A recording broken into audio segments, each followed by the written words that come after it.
wanted to... I know. To buy something. Or maybe sell. But let's get one thing straight. You'd not get shit from me and Roche not ordered me to trade with you. My supplies are for the army, not for stray mutts. So I'll show you my wares. Because those are my orders. But then get the fuck out of here as fast as those freaky legs will carry you. And I'd appreciate you not coming back. Just show me what you got.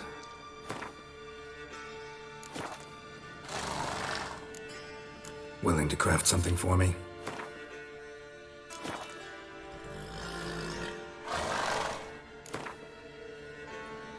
Wouldn't mind a few rounds of gwent.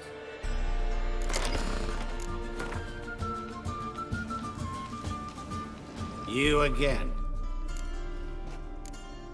So long. Piss off.